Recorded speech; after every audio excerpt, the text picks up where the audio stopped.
Avec Frédéric Benbergout à droite, entraîneur principal, co-entraîneur de l'équipe 1, équipe Fagnon du Rennes Borgard, et avec le capitaine et meilleur buteur Mustapha Aïd Benamer.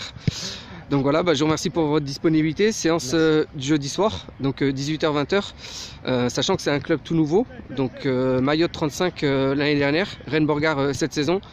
Tous les voyants sont ouverts, les trois équipes seniors caracolent plus ou moins en tête de leur championnat. Donc là on viendra sur la locomotive et les résultats seniors plus tard dans l'interview. Tout d'abord, est-ce que vous pourriez nous présenter le projet sur lequel vous êtes parti en début de saison?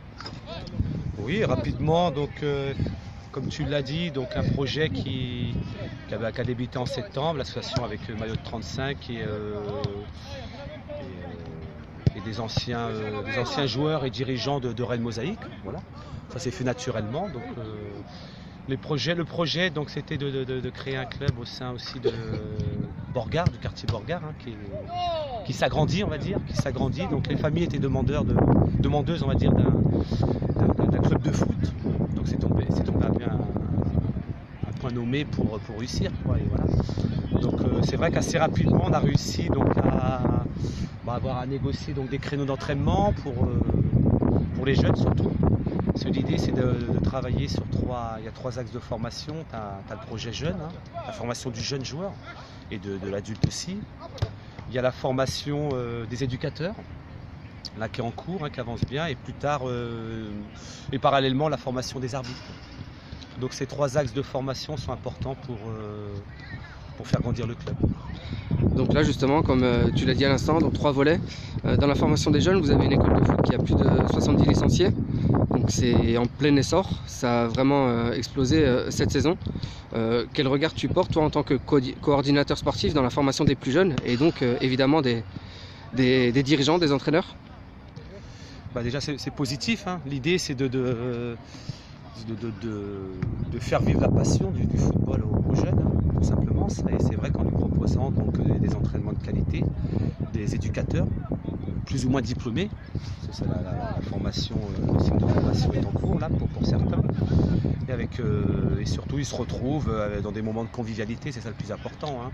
Donc on peut prétendre avoir des jeunes là, de 6 ans jusqu'à 10 ans, dans les différentes catégories, jusqu'à 17 ans, on va dire, 17-18 ans. Toutes les équipes sont engagées à part les 16 ans, 17 ans, les 19 ans. Donc on propose aux 19 ans aux plus âgés de s'entraîner avec le groupe senior, quoi. Mais c'est ça l'idée, c'est on cherche pas directement à créer de l'élite. L'idée c'est de leur apporter évidemment un soutien, une structure, un soutien mental, moral, psychologique. C'est des gamins souvent qui sont en échec scolaire, donc le fait de se retrouver ici avec nous et de leur apporter un peu de réussite parce que ce sont des bons footballeurs, et on arrive un peu à les épanouir, quoi. C'est ça le plus important, réussir leur épanouissement. Et si ça peut les aider après sur le plan scolaire, c'est parfait, quoi. On est en partenariat avec le Cadran, donc le Cadran qui est la structure associative de Borgard, donc c'est vrai qu'il y a un travail très proche qui est fait avec les éducateurs du Cadran, donc on essaye de créer du lien social avec eux. Donc c'est ça le plus important. Donc là, on est en plein dans l'existant, la gestion de l'existant, avec de très bons résultats en senior, la locomotive. Mais il y a aussi le futur, à savoir où vous voulez aller. Et là, si j'ai bien compris, si j'ai bien suivi, vous avez plusieurs actions PEF sur le feu. Alors le PEF, c'est le programme éducatif fédéral.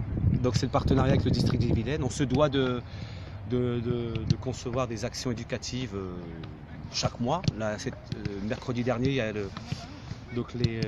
les responsables du district d'Ille-et-Vilaine sont venus travailler sur les règles. Là, il y a une action qui est prévue en partenariat avec le collège Rosa Parks et la section football et le monde handisport, parce que le collège Rosa Parks accueille des sections ULI, c'est-à-dire des unités locales d'inclusion scolaire, des enfants handicapés, handicap moteur ou cognitif. Donc là, on va travailler ensemble, là, avec le district, la section foot, le FC Borgard et l'éducation nationale, quoi, de manière générale, pour faire partager le monde handisport, quoi. Et c'est des choses comme ça qui sont importantes. Parce que le football, là, pour nous, c'est qu'un vecteur, c'est un moyen d'aller de construire des valeurs morales, comme on le sait, des valeurs morales et sociales, quoi. C'est ça, c'est surtout ça. C'est un moyen de faire épanouir l'enfant, voire même l'adulte, il n'y a pas d'âge pour ça, quoi. Et de montrer qu'il n'y a pas que le football, quoi. Même si évidemment on cherche à développer évidemment une culture du football assez rapidement au sein du club. Assez rapidement, culture du foot, pour le coup ça fait penser à vos équipes seniors, les 3 qui sont en tête. Donc les 3 ont le même dispositif.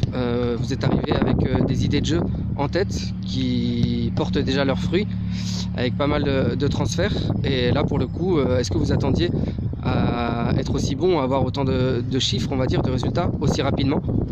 Nous, on est une école en fait cercliste, hein, parce qu'on a pas mal de joueurs qui ont été formés au Serpolbert Nord-Ouest et CBB Rennes Football après. Donc c'est vrai que on a tous connu Jean-Yves Le Sieur, moi qui a été quand même mon maître entre guillemets au niveau du football à Rennes. Hein. Donc on était vraiment dans un 4-4-2. Donc là on essaie de peaufiner ça aussi. Hein.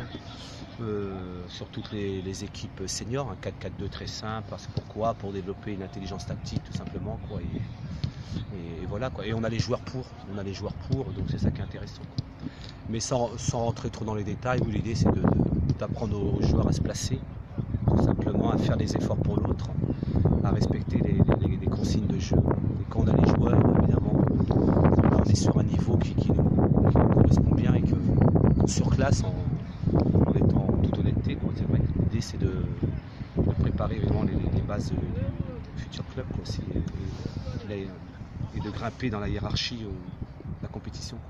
16 journées, 16 victoires, 66 buts marqués. Mousse, combien à ton actif? La place au capitaine. Non, avec Claudio, aux alentours d'une vingtaine chacun. Avec Claudio, donc on arrive à se partager, avec 2 attaquants, on arrive à se partager le terrain avec Claudio. Donc, tout en restant coéquipier.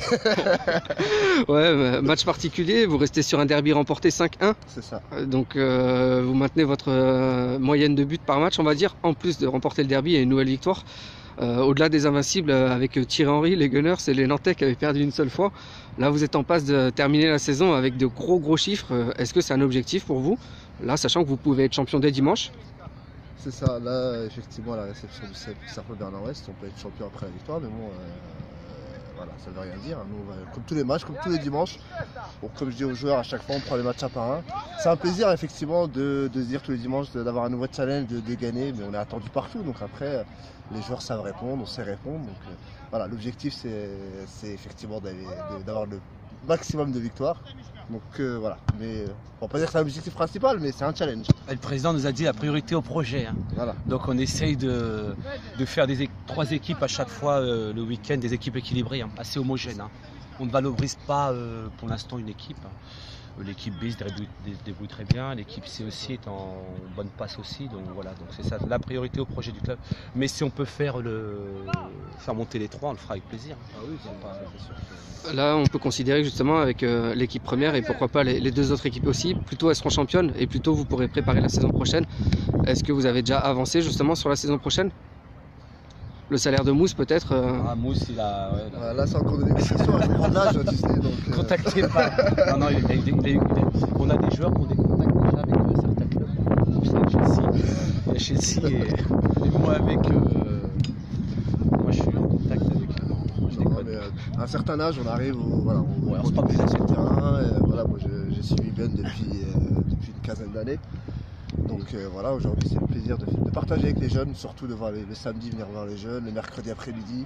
Voilà, c'est la priorité. On va pas devenir professionnel, hein, mais voilà, le dimanche, j'arrive toujours à prendre mon plaisir sur le terrain, marquer des buts, à faire marquer les autres. Mais voilà, la priorité aux jeunes, apprendre auprès de Ben aussi, une formation d'éducateur, pourquoi pas. Donc, la donne a changé dans le football de nos jours. Hein. C'est plus...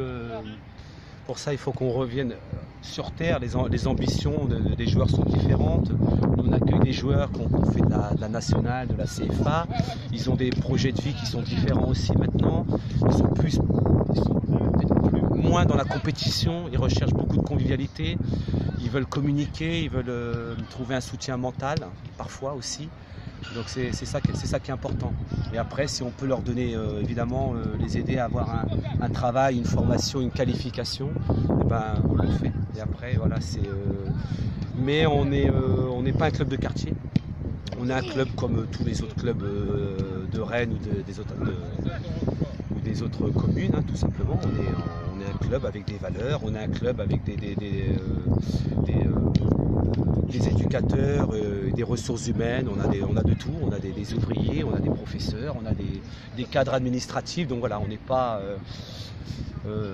les autres clubs n'ont rien à nous envier non plus, hein, et pareil vice versa, hein, mais je répète qu'on est là pour valoriser avant tout l'enfant, le jeune adulte et l'adulte. On construit le futur adulte là.